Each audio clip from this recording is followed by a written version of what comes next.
우리 스스로가 부처님이라면은 부처님처럼 자신을 낮추어야 된다. 겸손해야 된다.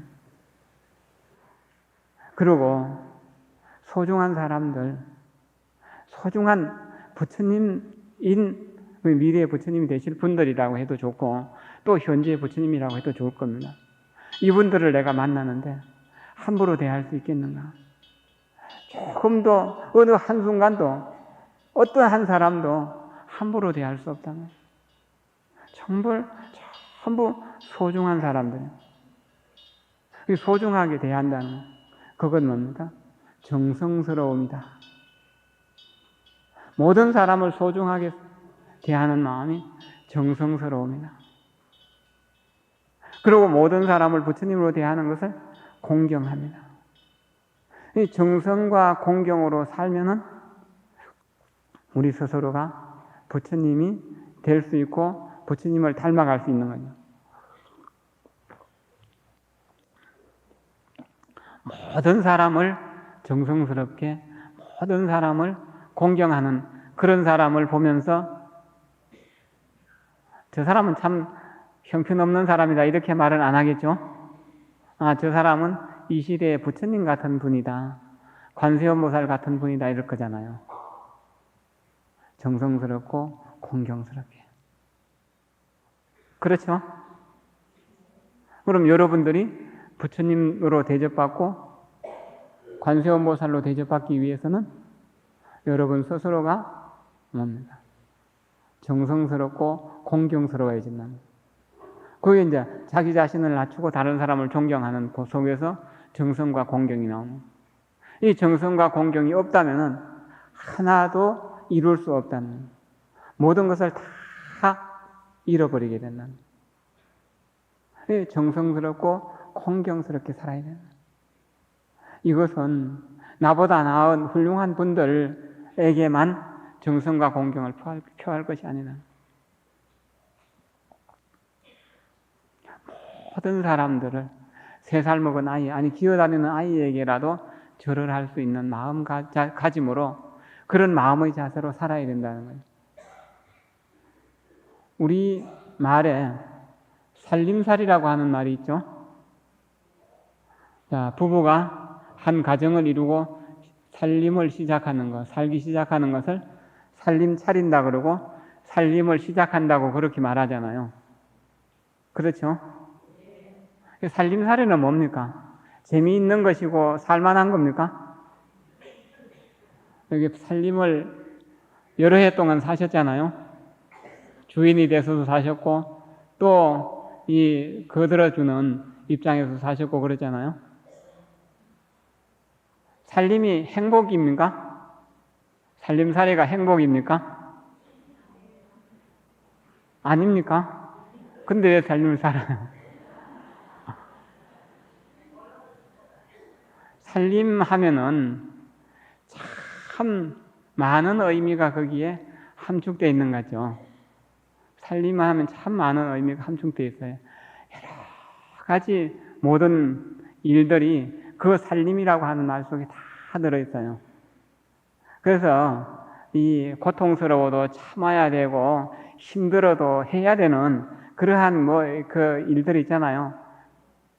그런 것들이 살림 속에 들어있는데 살림살이라고 하는 말은 처음 말을 쓸 때는 살림살이였을 거라는 생각이 들어요. 살림살이. 방생이라고 하는 말은 알죠? 방생을 우리말로 하면 뭐죠? 살림이죠. 그렇죠? 살림을 산다는 것을 살림살이라 그러겠죠. 살림살이. 매일매일 순간순간 방생하면서 사는 것을 살림살이라고 그렇게 이야기할 수 있겠죠? 살림살이. 내가 시들시들한 화분에다가 물을 주면은 그 화분이 파릇파릇하게 살아나는 게 보이죠? 느껴지잖아요? 아이가 학교에서 지쳐가지고 책가방 메고 들어와서 이렇게 비틀거리면서 들어올 때 엄마를 보면은 얼굴에 뭐 웃음꽃이 피어지고 엄마가 차려주는 밥을 먹으면은 어떻습니까? 기분이 풀풀 나는 것 같잖아요. 그게 뭐죠? 부모가 자식을 살려내는 일이잖아요. 남편이 직장에서 힘들게 일하고 저녁에 돌아왔을 때 아내를 보았을 때 아내의 얼굴을 보는 순간 피로가 다 없어진다면은 아내는 집에서 하루 종일 쉬고 있었다고 하더라도 남편을 살리내는 힘이 되겠죠. 또 남편이 벌어다 주는 그 돈을 가지고 가족들의 먹을 것과 입을 것과 사는 자리를 편안하게 만들어 간다면 그것도 또한 살림이 되겠죠. 그런 것 아니겠어요? 살림은 뭡니까? 참 기분 좋은 일이죠. 살림은 행복이잖아요. 그것 아니겠어요? 살림이라고 하는 말이 행복을 만드는 원천이다 이렇게 이야기할 수 있죠. 그러면 그 살림이라고 하는 의미를 이제 좀 더 생각해 봅시다. 혼자서 이제 온 가족들이 전부 다 학교로 가고 직장으로 가고 볼일 보러 다 나가고 나 혼자 남아 있으니 이제 오늘 나는 가족들 몰래 감춰놨던 맛있는 거 꺼내가지고 혼자 먹자고 이렇게 하시는 분이 있을까요? 그런 분은 없겠죠. 혼자 먹기 위해 가지고 가족들이 뭐 일하러 가고 공부하러 갔는데 맛있는 음식을 만들어 갖고 먹는 사람은 별로 없을 거예요. 혼자 있으면은 그냥 안 먹을 수도 있고 먹더라도 그냥 대충 간단하게 먹고 말죠. 그러면은 먹기 싫다는 것, 또 안 먹고 그냥 건너뛴다고 하는 것, 이런 것도 뭡니까? 사는데 재미가 없다는 이야기거든요. 저녁에 아이가 오기 때문에 애가 시장 가서 또 음식을 준비해 온다. 또 군대 갔던 아들이 이제 휴가 왔다 온다 그러면은 그러니까 몸이 좀 피곤하고 힘들어도 일어나서 시장에 가서 뭐 맛있는 것, 아이가 좋아하는 것, 남편이 좋아하는 것, 뭐 이런 것들을 이렇게 사고 그러면서 기분이 좋아지잖아요. 다른 사람을 위하는 것에서 우리는 뭡니까? 행복을 느낄 수 있다는 거예요. 다른 사람을 살리면서 행복을 느끼는. 내가 이렇게 정성스럽게 만든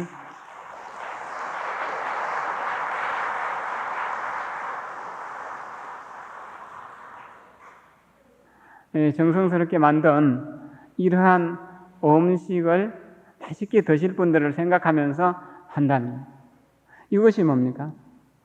살림이잖아요. 누구를 만났을 때라도 내가 그 사람에게 도움을 주겠다는 그런 마음으로 만나면은 자신감이 있잖아요. 돈을 빌리러 가는 사람하고 빌려주러 가는 사람하고 발걸음이 똑같습니까? 자, 우리는 돈을 빌리러 가는 사람이 될 겁니까? 빌려주러 다니는 사람이 될 겁니까?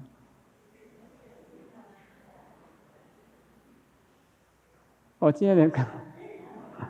정답이 너무 분명하잖아요. 그런데 우리가 정말 남을 도와주면서만 삽니까? 우리는 행복하기 싫은 사람들이죠. 우리 행복하고 싶다면은 다른 사람에게 도움을 주면서만 살면 행복해질 수 있는데 내 욕심만 부리고 있는 것은 나는 행복해지고 싶지 않다는 이야기예요. 그런 거 아닐까요? 살림이라고 하는 의미를 조금만 더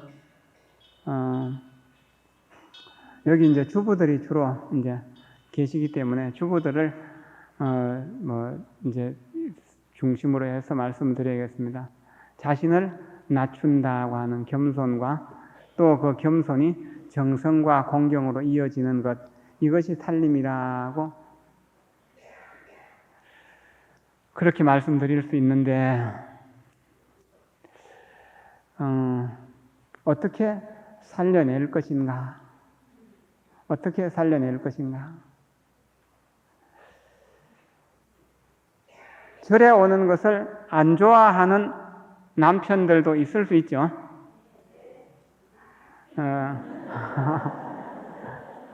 왜 절에 오는 것을 안 좋아할까요? 자기에게 소홀하기 때문에 절에 가는 것을 싫어한다는 거예요. 그렇죠?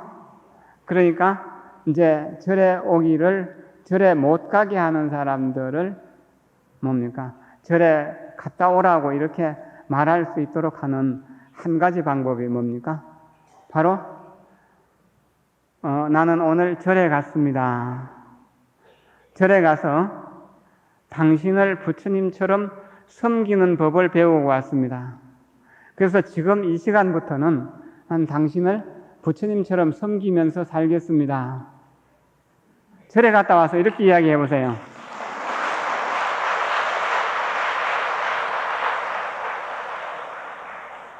그러면서 전에보다 더 정성스럽게 남편이나 가족을 돌본다면 절에 못 가게 할까요?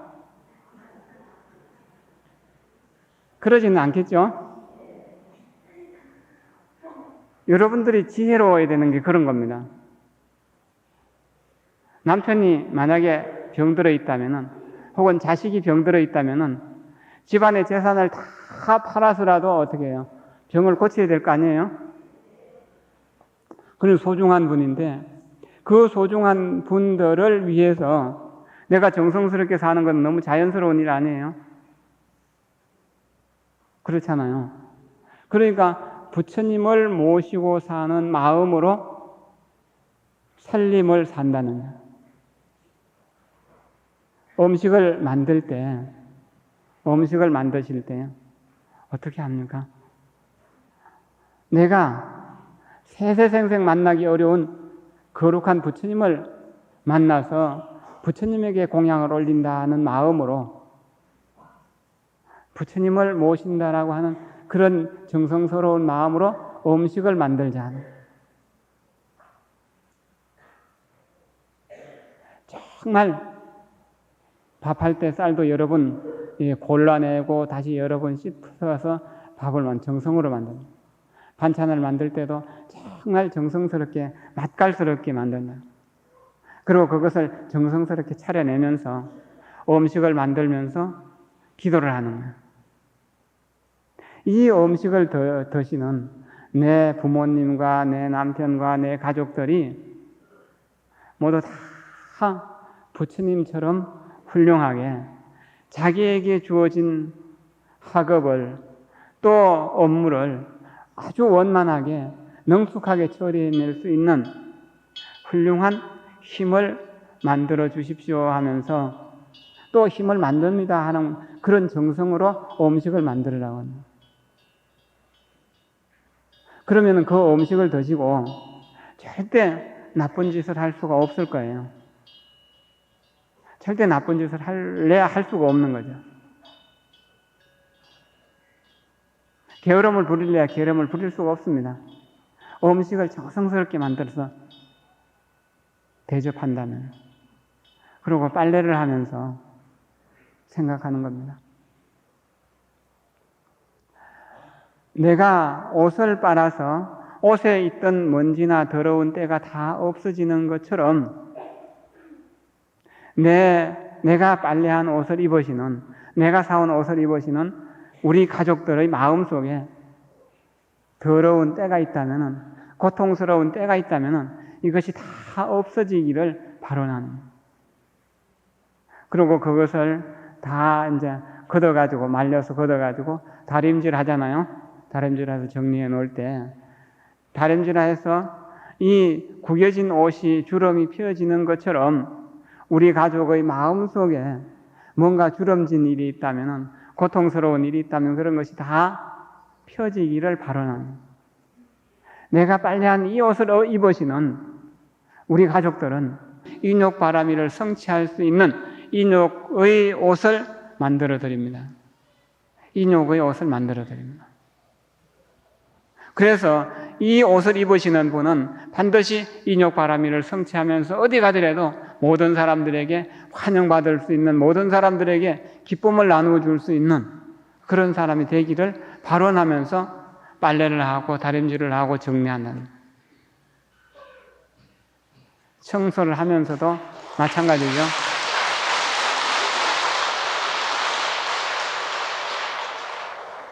청소를 하면서도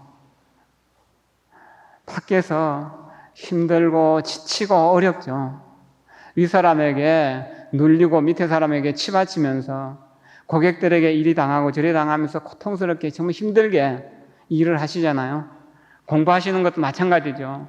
학생들 공부하는 거 요즘 중학생, 고등학생만 되면은 10시간, 15시간 이상을 책과 씨름해야만 그래도 자기 위치를 지켜갈 수 있는 걸 생각하면은 참 힘들고 어려울 거라는 걸 생각하고 그렇게 피로하고 지치고 힘들어서 들어오는 그 가족들이 내 집의 현관문을 열고 들어와서 나를 보는 순간 모든 피로와 모든 스트레스를 다 풀 수 있는 그러한 안식처를 내가 꾸밉니다 하면서 청소를 하는 거예요. 그래서 청소를 하고 꽃이라도 한 송이 꼽고 그리고 이렇게 이제 경전을 펴고 앉아서 경전을 읽거나 경전을 쓰거나 이렇게 하는 거예요. 여러분들이 집에 있을 때라도 그냥 아무 옷이나 입고 있지 마십시오. 좀 깨끗하고 단정한 옷을 입고 그리고 집안에 손님이 안 온다고 하더라도 허틀어 놓지 말고 정돈해 놓고 앉아요. 어머니가 단정하게 앉아서 경전을 읽고 있으면은 아이가 학교에서 돌아오면은 어머니가 경전 읽고 공부하는 것을 보면서 그냥 한눈 팔고 놀 수는 없을 거예요. 정말 열심히 공부하게 될 겁니다. 그리고 어머니를 가장 존경하는 사람이라고 이렇게 이야기할 수 있도록 살아야 된다는 거예요. 이런 게 살림을 사는 방법 아니겠어요? 살림을 사는 것이 아니고 살림을 사는 거예요. 왜 그렇게 해야 됩니까? 눈에 넣어도 안 아플 만큼 귀한 아들, 딸이고 남편이고 또 부모고 그렇잖아요. 그렇기 때문에 그런 분들을 위해서 내가 조금만 노력하면 그렇게 할 수 있는 일이잖아요. 그리고 이렇게 와서 법문을 들으면은 여러분만 가지고 있지 마십시오. 이 법문을 한마디라도 기억하는 말이 있을 거잖아요. 그것을 가족들의 모임 자리에서 그 가족들에게 맞도록 설명을 하십시오. 그 가족들이 이해할 수 있도록 부처님 법을 배우면은 가족을 부처님처럼 섬기는구나 하는 것을 느낄 수 있도록 이야기해주고 그렇게 사시라는 이야기입니다. 그래야 되는 것 아니겠어요? 그러면은 정성과 공경으로 겸손과 검소함으로 가정을 이끌어 나갈 수 있잖아요. 그것이 법이 되어서 그것이 뭡니까? 작은 극락세계, 연화장세계, 화장세계가 여러분들의 마음속에서 만들어지고요. 마음속에서 만들어진 화장세계가 여러분들의 가정에서 이루어지는 거예요. 여러분들의 가정이 화장세계가 되어야 된다는 거예요. 여러분들의 가정이 화장세계가 된다면 화장세계의 주인이 비로자나불이니까 그 가족들이 모두 다 비로자나불이 되는 거잖아요. 그거 무엇 때문에 못합니까? 이 몸뚱이는 오래 안 가서 썩어 없어지잖아요. 아무리 맛있는 걸 먹여줘도 아무리 좋은 옷으로 감싸준다고 하더라도 이 몸뚱이는 썩어 없으실 거거든요. 그럼 이 몸뚱이가 있는 동안 이 몸뚱이가 재산이라면 내가 그 움직일 수 있는 만큼 내가 말할 수 있는 만큼 다른 사람에게 도움되는 삶을 살도록 합니다. 그래야 다른 사람을 살려내는 일이잖아요. 그렇게 해서 가정이 화장세계가 된다면 내가 시장에 가서 단골 손님이 된다면 어떤 가게와 그럼 그 가게 주인들 저 손님은 참 훌륭하신 분이다. 요즘 관세음보살 같은 분이 우리 가게에 와서 우리 가게가 잘 될 거야. 이렇게 생각한다면 그 가게 주인도 또한 그 관세음보살과 같은 비로자나불과 같은 분을 만나는 순간 그렇게 바로 전파될 수 있잖아요. 부처님 화장세계가 그렇게 전해지는 건. 저 손님 다시는 안 왔으면 좋겠어 하고 이렇게 손님 다녀가고 난 뒤에 소금 뿌리는 그런 손님이 되면 안 되겠죠. 그렇다면 가게에 가서 물건을 살 때 요즘 대부분 정찰제겠지만 뭐 이렇게 이제 정찰제가 아니라 하더라도 물건을 깎으려고 너무 애쓰지 마십시오. 그냥 달라 하는 대로 주고 주는 것만큼 받아오고 그거 아껴가지고 그 물건과 깎아갖고 돈 되는 거 아니거든요. 다만 내가 좀 검소하게 살아서 버리는 음식을 만들기 위해서 이렇게 물건을 콩나물이라도 몇 좀 더 넣어주라고 그렇게 이야기할 거 아니거든요. 주는 것만큼 사와가지고 그거 가지고 맛있게 만들어서 다 먹고 버리도록 하고 그 쓰레기만 버리도록 하고 만약에 남는 음식이 있다면은 깨끗하게 해가지고 그 다른 사람에게 대접할 수 있으면 좋거든요. 버리는 음식 쓰레기가 엄청나게 많다는데 그게 수조 원 되는 10조 원이 넘는다고 하는데 우리나라 예산이 한 110조 원 정도 뭐 된다고 그러는데 그 110조 원 중에서 음식 쓰레기를 위해 가지고 음식 쓰레기로 버려져 놓는 돈이 한 10분의 1 정도 된다면 그건 엄청난 거잖아요. 이렇게 화장 세계를 만들어 간다는 것은 검소하게 산다는 거예요. 그러면 다른 사람들에게 인색하지 않도록 그렇게 살 수 있는 거예요. 그런 거겠죠. 다시 경전으로 돌아와서 비로자나 품이 지나면은 열의 명호품이 나오거든요.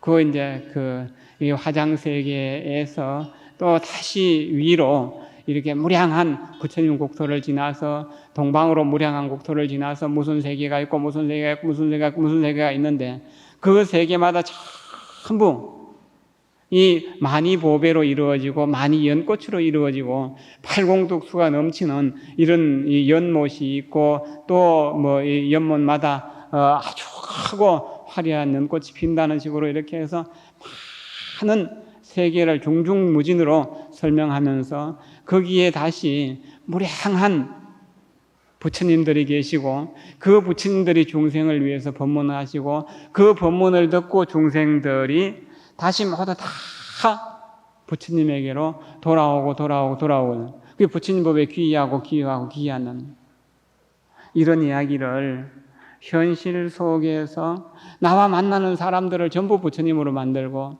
내가 딛는 곳을 전부 화장세계로 만드는 곳이라고 이야기해요. 그러니까 내가 만나는 사람이 평생 얼마나 많겠습니까? 거리에서 뭐 지나가면서 만나는 사람, 텔레비전에서 얼굴 비치는 사람, 신문에서 얼굴 보는 사람 전부 다가 하나하나가 부처님이라면은 열의 명호품에서 말하는 그 부처님들을 우리의 현실 속에서 만날 수 있는 거예요. 우리 현실 속에서 그러한 부처님을 만나서 그러한 부처님을 부처님으로 살려내도록 노력해야 되는 거예요. 그것이 뭔가 철저하게 겸손하게 자신을 낮추는 일이에요. 검소하게 내가 먹고 내가 입고 내가 쓰는 것을 가장 적게 줄이는 거예요. 그렇게 함으로 해서 현재의 삶을 청정하게 자비롭게 복되게 진실하게 그렇게 사는 것이 지혜로운 삶이다.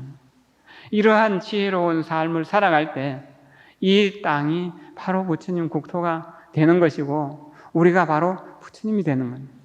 이렇게 백고자 법회를 시설하고 법문을 하는 뜻도 어디에 있는 겁니까? 바로 거기에 있는 거잖아요.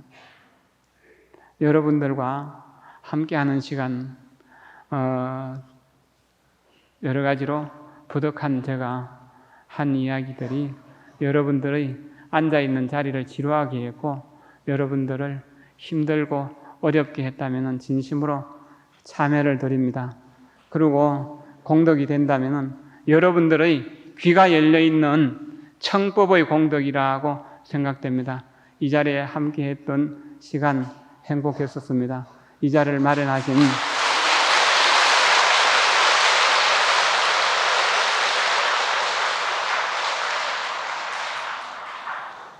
이 자리를 마련하신 우리 동화사 주지 스님과 또 이 동화사 모든 스님들의 공덕이라고 생각됩니다. 이분들을 위해서 크게 박수 한번 보내주십시오.